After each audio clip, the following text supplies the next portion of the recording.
Hello and welcome to a one-off video. It's going to be a bit unique. I'm joined by Counter-Strike's top, also most controversial at times, analyst, Mauisnake, just come back from Katowice. And yeah, we're going to discuss some of these transfer moves that have happened, some of the big changes of the off-season, but also with a bit of post-mortem going on, because we did have Katowice just finished, we saw a lot of these teams. And so yeah, Maui, you were in Kato. How was that event? How are you feeling? That was a pretty good one. Thanks for the intro, by the way. I think that I actually mostly take in stride the claim to be most controversial. I think that's actually what the job entails. I'm not generally trying to please everybody. I'm trying to make sure that I'm starting conversations, and I'm glad you recognize that because that's the goal. So for the event itself, I think it's geez, there's like a motorcycle right outside. I don't know if that's being heard, but Pretty good. the event itself was excellent because I thought the stage was very well set up. I liked the setup of the platform that we were on for death segments. I liked that it kind of had almost in a way the old LAN vibe where teams were facing off against each other. They had that fog screen during live rounds, but as soon as the round ends, then the screen goes to clear and then they could shout at each other. I think that actually led to some really good moments. And yeah, I think that actually there weren't too many tech delays. That's something that was an improvement over Rio, for example. And in all honesty, I think this event just played out better than Rio. Yeah, it did, honestly. There was drama all the way till the end, and that makes it a great big event. Great to see G2 actually pick up that proper trophy, because we know they've got some good wins, some good results, but this was a huge one to win. Really cements them. But we're not here to talk about G2. I think we need to start with what has been, I think, one of the most discussed transfer moves of this sort of window, this winter period, and that's Buster, brought into Cloud9 to replace Interz. A lot of people say it feels like one of those, classic, we're struggling, take out the fifth, put in a new one, and just hope it kind of figures itself out. I have some other takes on it, but firstly, Maui, where did you stand before this event actually took place? I think I put, if I were to quote myself, I think I said it was a lateral move where Buster, in the end of his tenure with Outsiders slash VP, he was playing a lot of the support spots, the anchor spots, and I never really thought that those positions necessarily suited him because you think of what he was able to accomplish and how good he looked on the 2019 Vanguard, and he was in more active roles. He was more of an entry player with the pack a lot of the time. Like the most memorable moments for me about Buster are in Berlin when he was like coming up cat on Mirage, and he would just spray the defender right through the smoke, even though he's the one that's pushing the smoke essentially, because he's just guessing where they are behind it. It was like he knew like on his entry routes the positions of defenders without even seeing them. I remember him getting blind kills through smoke. Like he was so fascinating to watch. But then when James needed to change up the roles because Yakinder was coming in when they needed to like make way for a couple more aggressive players. Buster got pushed down to these support spots, and it never really looked like he took those roles in stride. And that's why it was very concerning because I guess his rating was okay, and VP to me were still a fun team to watch. I still liked them. I felt like he could have his pop-off moments from time to time, but it was clear that he was never comfortable in anchor spots, and that's why he actually picked up the secondary op a lot of the time for them too. And so to see him try to slot in for Interz, who was mostly playing all the bad spots. The Interz had a couple spots that weren't like the bad spots, like he played Cave, for example, on Ancient. Then it made me worried about Buster because it's like you're putting this guy into a role that, yes, he technically did play in, but he never thrived in. And so I was never a big fan. I'll put it like that. Right, yeah, that was my cynical view going in, would be that if they do bring him in just to do what Inters did, bit of a pointless move. But the optimist side of me thought they're bringing him in because they know how much of a cerebral player he is. They know that the ideas they have on the server, maybe they're not going to make a coaching change, clearly, but the ideas on the server, the players, what they're communicating to each other, isn't working out. And we know Buster is cerebral. We've seen him lurk. We've seen him call at various points in the past as well. So I thought it was going to be a structural change. They're going to bring him in to really shake things up. You saw him even on the bad times with Outsiders. Even on T-side then, he had far more variety to his play. It wasn't never a star, but it showed a far cry from Inters, who you see at times literally just AFKing on that sort of, extremity hold lurk, and then running in and dying, and that was his entire round. It was a minute and a half of waiting just to die. It was so Yeah. pointless. Like, if you bring in Buster in just to do that as well, you haven't fixed anything. So the optimist side was like, yeah, they're changing it up. They're going to maybe, dull Nafany a bit, take him out of these, sometimes over-aggressive things he does, and maybe allow Buster to find some openings, pry a little bit. So far, I'm not sure they've actually done what I was hoping. It looks more like they've done what everyone was fearing. Yep. Yeah, that's the worst part about this, is that they even, I think, stripped some of Interz's more fun roles and then just put it like all the bad roles now are Busters. I think there were a couple spots on maps, for example, the one on Ancient, I'm pretty sure. Gosh, actually, I should look back at that one to be completely certain about this, but I'm pretty sure, for example, Interz was the Cave player. I know that for certain, but I don't think they gave Buster Cave if they played Ancient, or at least there was another map where it was like Interz had like a slightly more actiony role, and then they just gave Buster all of essentially the bad spots. So the structural change was, instead of giving our support player anything, we're going to give him absolutely nothing this time around. And Buster just looked completely out of sorts. Like, if we want to move on to just grading how he's done in the roster so far, it's abysmal. He looks really bad. He looks like he is uncomfortable playing bomb sites together with teammates. I remember the positioning that he had with Axile, because I think Axile was the cat player and Buster was the B player, and it's like nothing they did was in sync at all. And Buster was flubbing nades. He didn't know what positions he should play in. Like, he was not ready to play tier 1 CS. I'll just put it like that. Yeah, and there's like, the way I'm projecting it is, you think about him now and you think, okay, what if we give him that 3 or 4 month period to figure out, to play with his teammates? That doesn't really get us much beyond the level we had with Interz. So it was completely pointless in that sense. I'm still going to hold out a little bit of hope that the coach, create Groove. Some reason that just blanked for a second. Groove maybe will intervene at some point and just change things up a bit. He hasn't really changed anything for quite a while now, so that's a bit of a dream, really. That's a long forgotten or long overdue idea, really. So yeah, the Buster move, I think, literal grading, you'd be thinking like, well, technically he hasn't made the team straight up worse by itself, so you'd give it like a C-, but it's not the point of the move. If you're bringing out a player who's underperforming, you really want to be upgrading your firepower, upgrading everything else, and they haven't done that. So Cloud9 lateral move was the best way to put it, really, ahead of time. You saw that coming.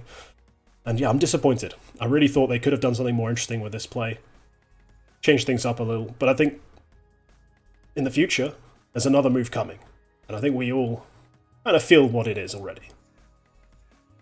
Well, if we want to go into it, I mean, I've been calling for Nafony's head for about a year now. I think I was probably like the first person to start up the hate train against him.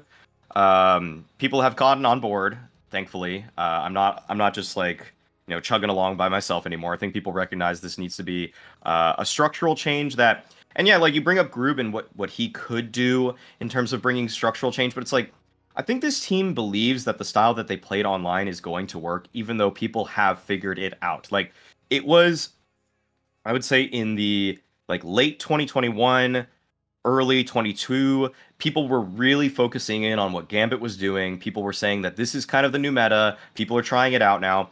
But I think people have moved on already. I think people are on to what I would say now people are considering the heroic meta, the style of being proactive on the CT side, having always a little bit of utility left over at the end of the round so your sight pop can have a little bit more punch to it. And with Cloud9, you still see that they're playing the style where it's like, use nades to get map control, play to punish for like 45 seconds, and then throw a really crappy sight hit with whatever you have left, but you use so many nades to get into position that sometimes you don't even have any nades left, and that's why they look so foolish sometimes running into bomb sites. With them, like, I think that there was a world where I would have been okay with them keeping Nafany, cutting Interz, and then bringing in IGL in and using Nafany as an aggressive pack player. Mm-hmm. And if they say brought in like a Chopper or a Jerry, this would have been fine. But if you brought in a Boomich, just get rid of Nafany, because that role is kind of redundant. Like, Boomich already serves that role quite well himself, so I wouldn't have needed Nafany anymore in that roster. Yeah, then the issue comes when you bring people in is, will these players even leave their orgs? There's a weird sort of stubbornness with CIS IGLs and staying either loyal or in jail with a certain organization. I think the Jerry conversation has been had a dozen times for a dozen different top CIS teams at different points to be like, hey, just bring in Jerry, that might be the fix. And he's never left Forza, and he's just still there. Like, he keeps bringing up talents, developing them, moving them on, bringing up new ones, and you're like, yeah, this is great, but can we like actually bring him into a top team? And he never seems willing or never seems able to quite escape and make that move. So you have to be a little skeptical about the options you have in the CIS region. I think one of my favorite ones to have gone for would have been Chopper, bring him out of Spirit. I think he's achieved great things with that roster, but he's kind of limited. To bring him in and have him with that sort of level of talent, that Axile Shiro duo, to replace, say, his Patsy, the roles aren't perfect, but you see what I mean. Like, have a better Star Rifle, even better Star Orpa, with some more experienced pieces to work around. I think that could be a really stunning team, like a really impressive one. He seems to have been loyal. They've got money coming in. He's probably getting a king's ransom of a salary, considering some of their sponsorship deals. Like, sure, it's CIS, but hey, it's all relative. So, yeah. I think we got some doubts as to Cloud9's future if they can't make these sorts of IGL changes and they're not seemingly willing to make the structural changes in-house. They might just be stuck here. Maybe 6th to 10th might be their future position in the world if they can't consistently make any deep runs. For Cloud9 or Spirit? Yeah, Cloud9. Yeah. I mean, with Cloud9's position right now in the world ranking, I made another very controversial claim that Spirit is the best non-partner team, and that was off the back of I thought they were going to do better than Cloud9, which they did actually. So that actually worked out. But then Outsiders had a run that was much deeper than I thought. With Cloud9, it just feels so stagnant to me, and I have a very hard time seeing where this team goes because you are maxing, like when they won Dallas. It was off the back of basically Shiro just performing the same he has all the time, but Axile having an ascendant performance against, you would consider the roster, like the teams there a little bit weakened because like there were visa issues, there were problems and everything like that. And yet they were able to win in a very, very close series against a FaZe that probably had a little bit of a championship hangover. And so for this Cloud9 team to do well, it's like they just need these ungodly performances out of their individuals to see them actually do better in tournaments, because the structure is clearly not helping them anymore, or it never really did in my eyes.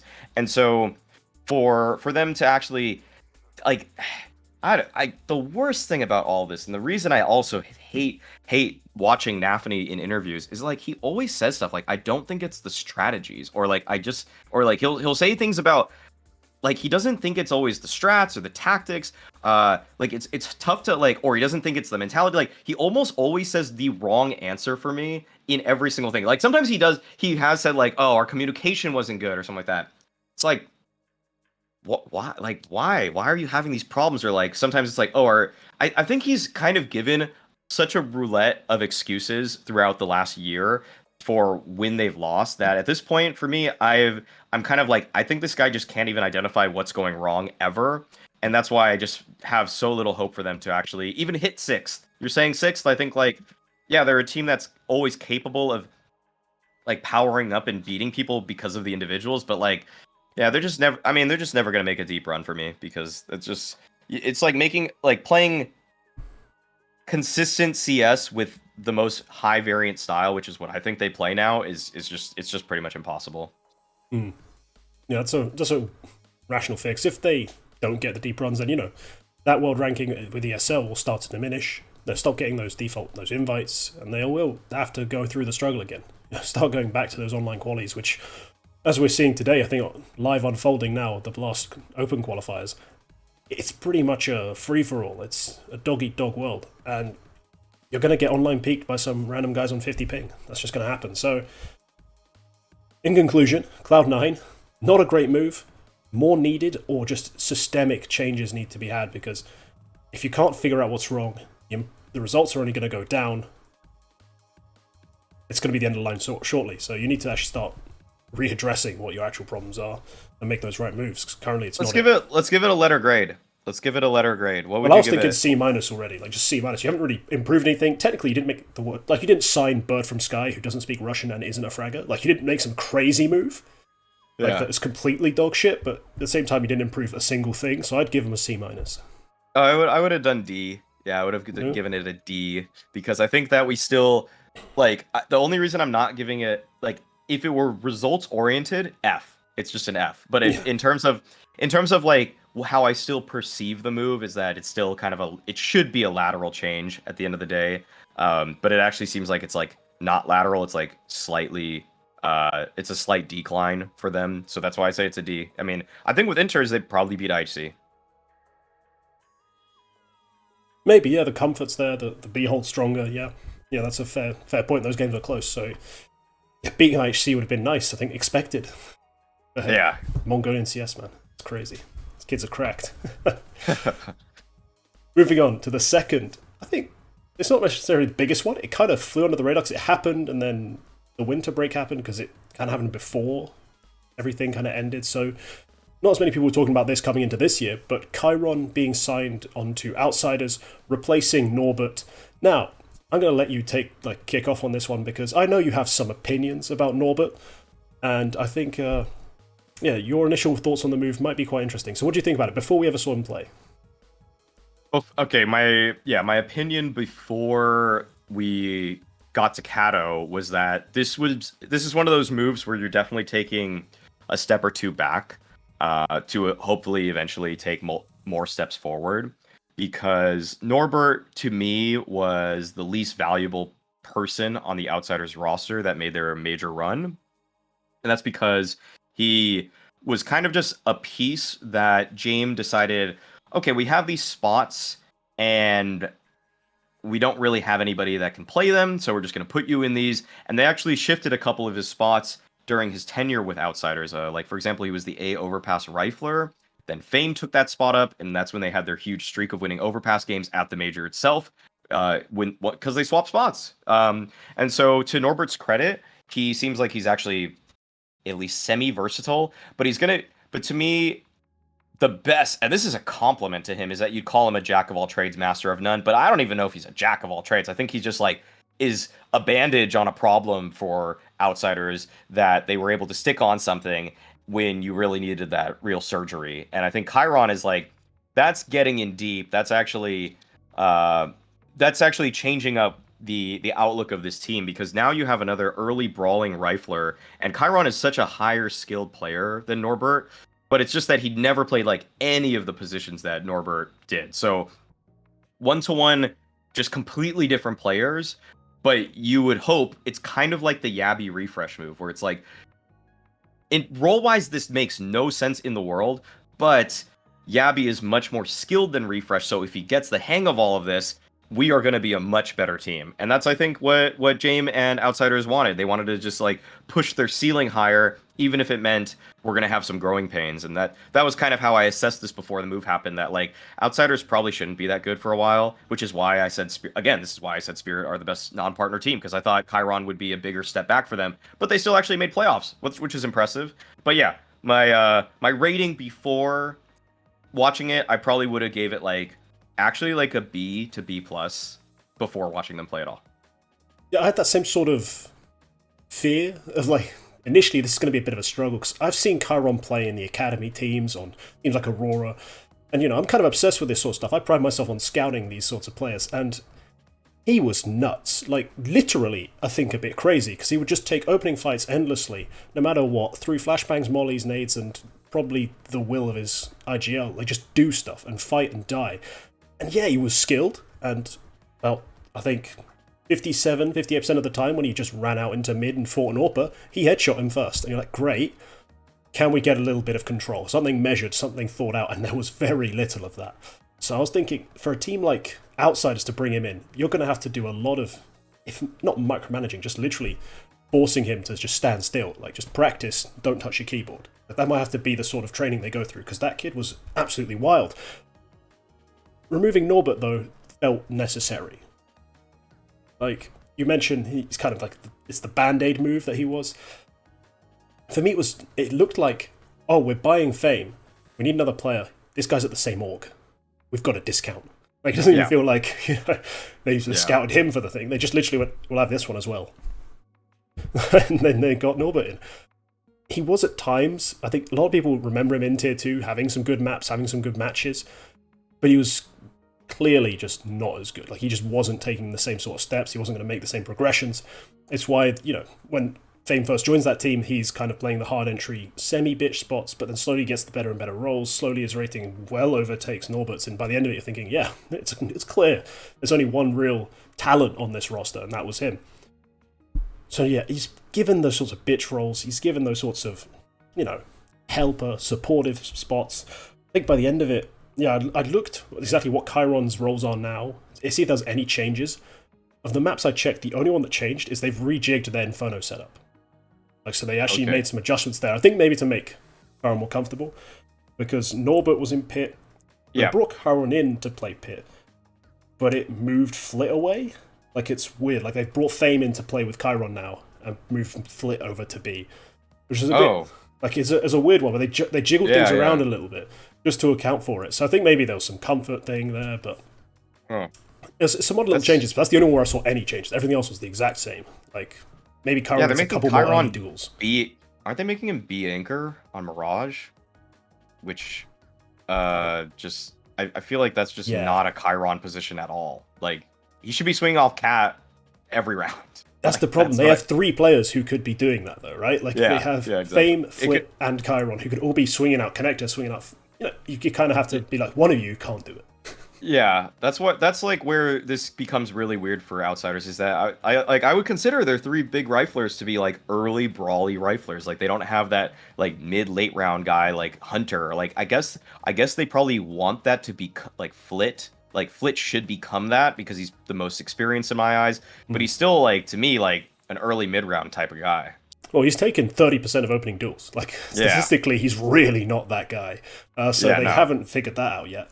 But I kind of like this idea of, in my head, I've painted this sort of picture where it's like, you've got 3 players who have a similar sort of attitude. They have a similar way of playing, way of seeing the game. So maybe you just get innate chemistry from that, because you know how each one's going to want to take a fight and brawl. Maybe it'll create more synergy rather than having to think and adapt. I don't know. I was thinking like, bro science stuff here. Like, you guys all have that same energy. You'll vibe a little better. Maybe it's just send 2 of them to swing off Cat at the same time.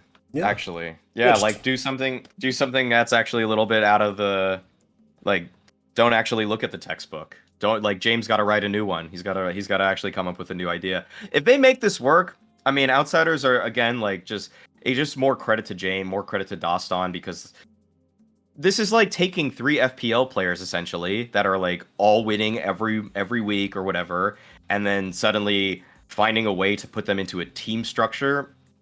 And like, Outsiders team structure would not seem like it would work for a Chiron or a Fame, and to even get one of them on board earlier and to win a major with Fame is impressive. And so if Chiron can also find value, they can find value in his play with this team, in their style, they'd probably change their style. Like, that, I think that's where this is actually going to lead. Yeah, that's a very strong likelihood. You can't really always do things the same when you're changing that much about them, and yeah, it's going to be weird. So you're kind of going to have to watch everyone but them take a step back. Is how you think about it. You're like, okay, maybe Kickert becomes really passive, and James, well, he's already pretty passive, but now he's just setting up 3 different prongs of this ridiculous trident. And yet we still see Kickert doing aggressive stuff. So I'm very confused about how they're actually going to be changing this up, because I still see Kickert, like, running in on entries, taking initial fights, rarely winning them, but taking them. So maybe the future adaptation is making Kickert know his place, essentially. Like, you cannot be a guy who gets to dictate his own fights, play game at your own tempo. I know you've got chemistry with Jamie, you understand his philosophy, but someone else has to be taking these duels, because we have 3 guys who are far better at it than you at this point. Yeah, I mean, it just has to be a miracle for me for Outsiders to actually win a championship at like an S tier event. But they already made one miracle happen, so I'm not counting them out entirely. But I would be pretty surprised if Outsiders actually maintain their like top 10 status. I mean, it's kind of like, to me, they're gonna end up as like 9th through 14th pretty consistently. I'd be shocked if they're not gonna fall out of the top 15, that's for sure. They're just too good. But it's just like this run at Kato is almost just kind of like the best case scenario for me for them, where they're just going to be that one team in the bracket that nobody wants to face. But then once a team really prepares for them or is more comfortable against them, like a Navi, then you'd expect that, or like for example, even like a Liquid, probably. I think those teams are going to be able to beat Outsiders.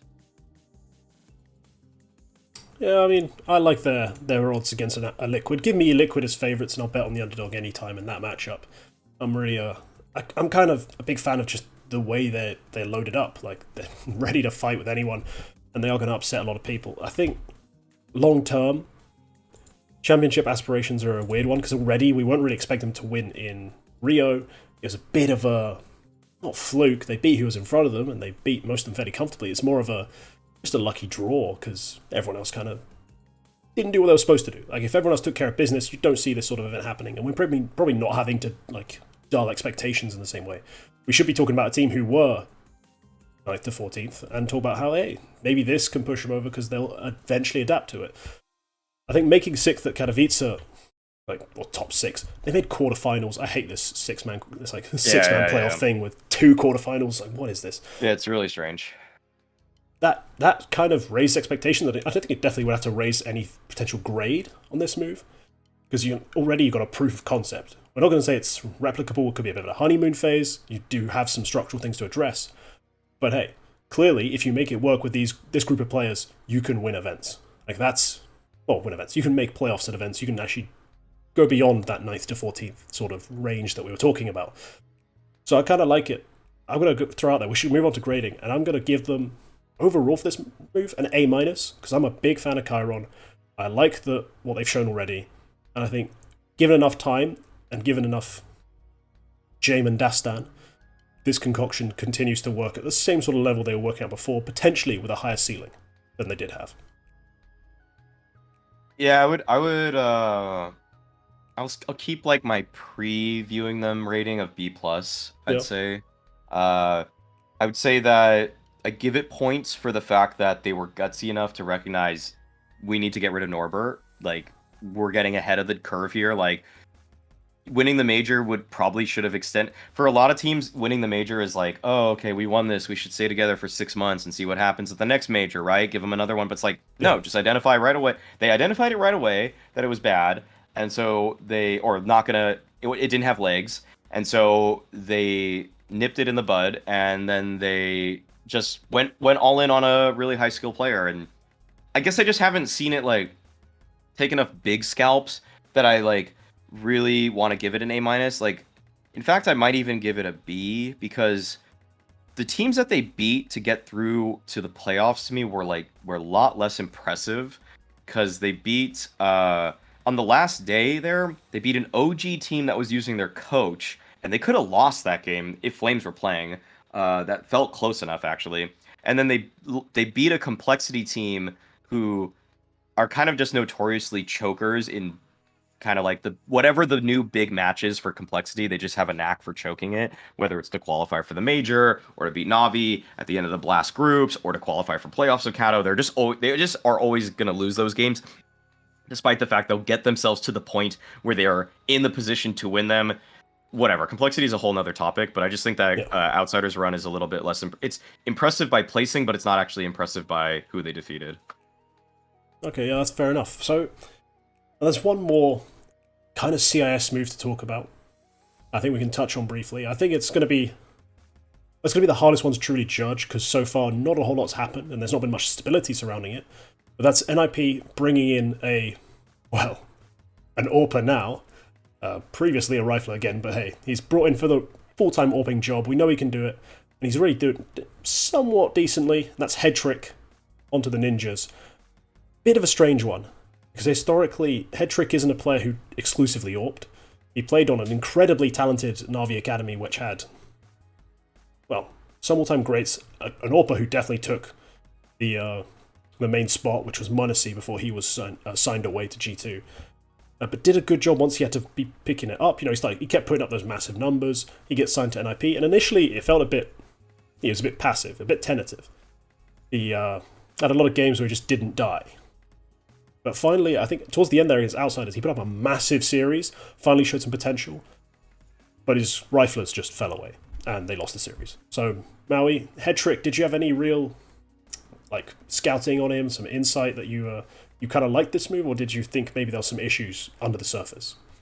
Well, Headtrick did well in that series when he was a lot of it was rifling. Like he did op in that series. He had like 20 like the two. So let me see the maps where Headtrick did well on. Like his best one was Inferno, and on Inferno itself he had let me just count for 8 op kills. 8 op kills out of his 25 kills. James had the same amount of op kills, and yeah, it was mostly off of rifling. So basically, what I want to get out in this one is that, I mean, and Headtrick actually looked pretty decent on the op in the other maps, but the one where he popped off the hardest was when he was just hybriding essentially. And so with Headtrick, the main takeaway I have with NIP is that this is a team that kind of has like a lot of potential, but it doesn't. It seems like the ceiling would still not, to me, be like an S tier team, and that's where Alexi has to really show what he's made of and prove that Thorin, for defending him for all of these years, that there's some basis to that. Because we could. I'll isolate this to Headtrick first before we get into the greater picture. Actually, I think that Headtrick right now is like, if anybody didn't know about Headtrick, like he's obviously not going to be the next Monacy. He's not going to. I don't think he's going to reach HLTV top 20 in his rookie season or his rookie year. I think that he'll probably be like a top 40 player this year if you look at like rating alone type of deal.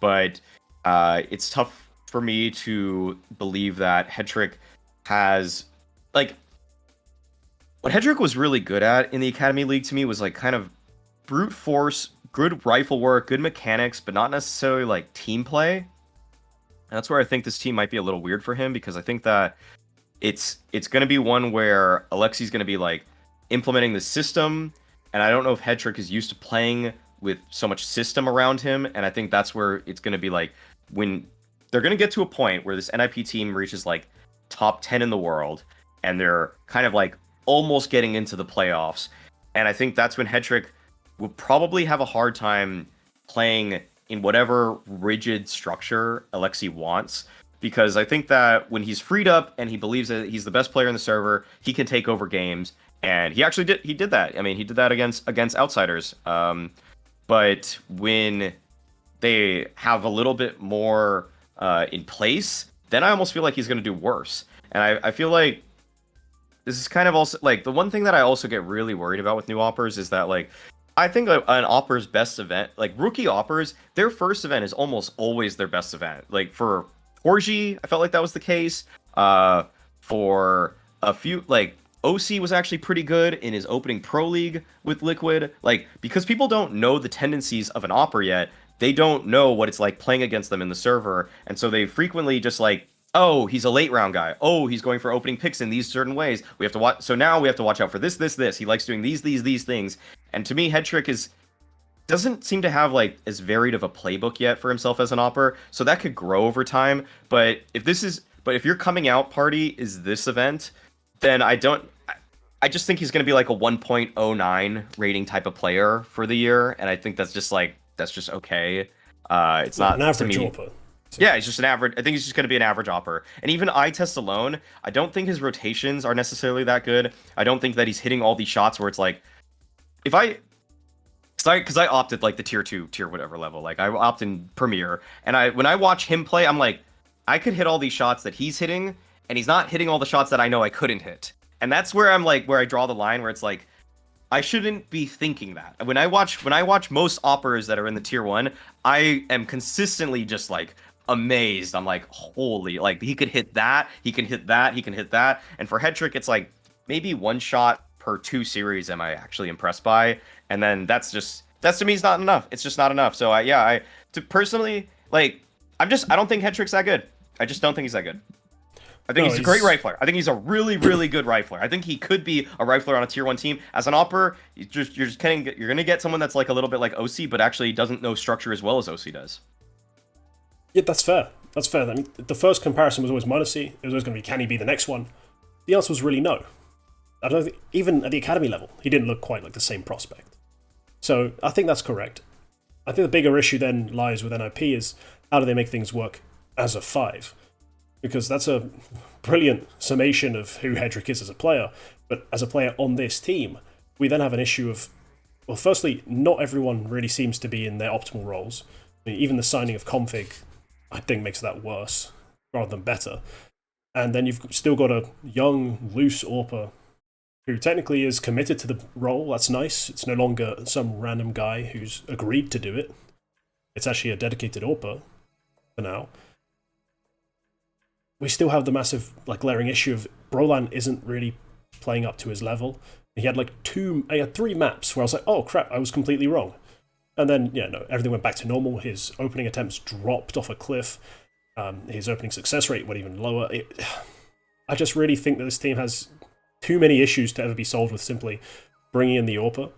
And so NIP, I think this needs to be a bit of an IGL overhaul. Like, we have to give this to Lexi B, give him 6 months. And at the end of that, we're still looking at the same results, the same team. We kind of have to start posing more difficult questions, because I think at that point the projects have kind of failed. With this team, the guy that has to find himself the most is definitely Brolin, because I think that Brolin is the best player on this team, and or like should be. I think he should be the best player on this team. Yeah, and the peaks that he had with Fnatic, even before it switched to the online era, were high enough that I was pretty convinced that he was going to be the best guy on this team too when he came in. I'd say there was like a bit of a debate in the beginning. Was it Rez? Was it Brolin? But it was like Rez kind of smashed all the bad teams pretty hard, and Brolin in the games that I thought were harder, Brolin showed a little bit more of his value, his worth. But for like it's just really like with Brolin, I don't know if this guy can play on an English-speaking team anymore. I think that he really wanted to play on a Swedish team, and he was kind of bait and switched by this whole Alexi B deal, where now he's basically like he said he didn't want to play with. Okay, now I forget the quote because we've read it at this point that he did not want to play with Smooya, but he basically was like, I don't want to play with an international team for Fnatic. And I think it was actually both. I don't want to play with Smooya, and I don't want to play with an English-speaking team. The quotes in like HLTV articles were more about speaking English. Yes. And the stuff I'd heard from Swedish people behind the scenes type stuff was more like, hey, he is kind of like done with Smooya, but also really just done with English. Like, he's not that comfortable in English. He'd rather speak Swedish and be around Swedish people. And I was like, oh, okay. Yeah. There is a bit of a culture thing as well. Yeah, so exactly. And for him, I don't know if he's ever going to get it back. I think he's kind of just lost his motivation, his groove. He's lost his mojo, baby. That's what happened with Brolin. I don't think he's coming back, and I think they're going to need to replace him. And that could be with Hampus, actually.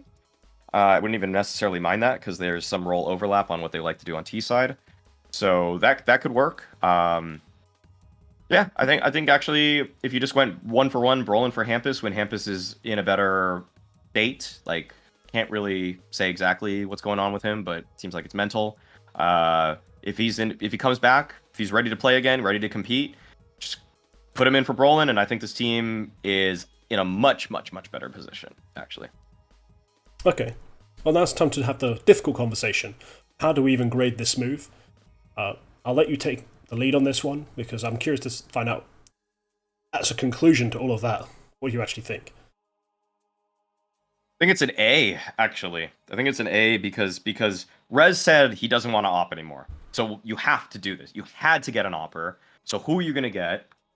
You look at the scene right now, and Headtrick speaks enough English that he can play here. Like, he actually can compete on an English-speaking team, and he's one of the better prospects out there. Like, I mean, you look at the tier 2 scene more than most people.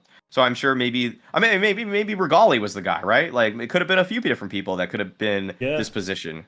There's a few other names that were also a little more battle tested. Okay. But so he was a risky pickup because he was coming straight out of the academy. There's been players who've been grinding away at tier 2 who, you could have taken a shot on if you wanted a guy who spoke English and did a decent job AWPing. But I think they just saw the raw potential and were like, we'll take it. Like, and maybe also he had a cheaper buyout than some of the others. So like I would, yeah, I'll keep it an A because of a couple things. One is this team is not going to win anytime soon. So what you get with Headtrick is that you talk about the guys that are more seasoned a little bit in tier 2, but I think that Headtrick does have a lot of room to grow because he didn't in the first season of the Academy League in 2022 he was rifling, and then in the latter couple seasons he started opping, and so he was starting to feel that roll out, and he started showing like the first, and it literally was like a linear progression on his rating in terms of his opping, like what he was doing. It was like rifling. So I think it was, was it 4 seasons of We Play last year, or was it 3?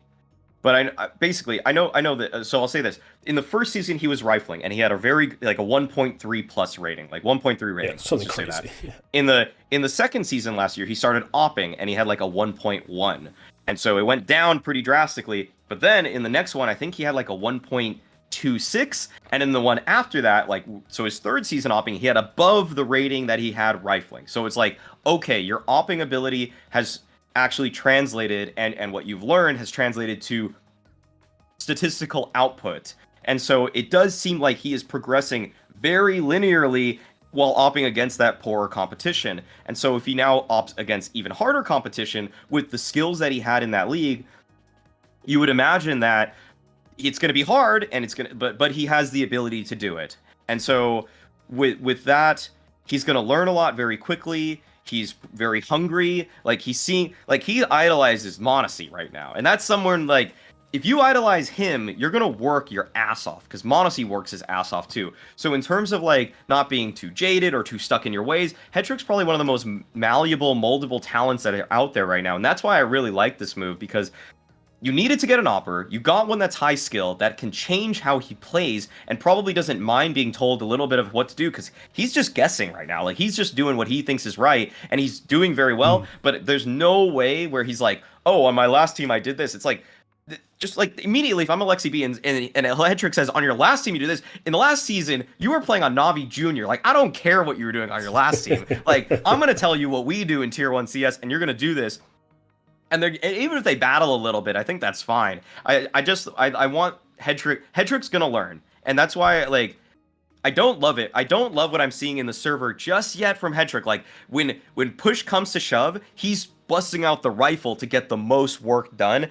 And so like in another way that this is also a good move, you're not getting this one faceted player that is just completely one-dimensional, with that he has to have the op in his hands to succeed. He is a hybrid. Like, that's a good pickup on any account. Just getting a very high skill player that you could tell what to do. Yeah, I have to agree with your grade. Honestly, A is perfect. He's the right player to bring in terms of his role, his skill set. Yes, there's a few players I would have also thrown out there who may be, again, more ready now, but seeing as they are not needing to be ready if you now, wanted to win today, those players might be better. But honestly. However, yeah, they have that time, they have that space, they can, give away a few, essentially. They can lose a couple, take some beatings, but learn. And that's what's important, is that they actually learn and try to figure this out, because, yeah, longer term, there's more issues than just who's going to be your AWPer. So bringing in an AWPer who needs that time is pretty ideal right now. And we'll see in the future what it brings, but Headtrick, yeah, talented young player. And a desperate addition for NIP, though I don't think the line ends there. So yeah, that was it. That's the 3 kind of moves we're doing a post-mortem on, as well as reflecting upon initial thoughts, because I think it would have been nice to get this sort of thing done as they were happening. To be like, hey, predictions for the future. So we can always look back and be smug. I think that's half the goal here in making content, is just to flex on people when you turn out to be right. Otherwise, we wouldn't do it. If it wasn't for our egos, we wouldn't be here. So, yeah, hopefully y'all enjoyed. And thank you again to Maui for joining me. I know time is valuable, and thanks for wasting it on me. And yeah, so I'll see you in the next video. Goodbye.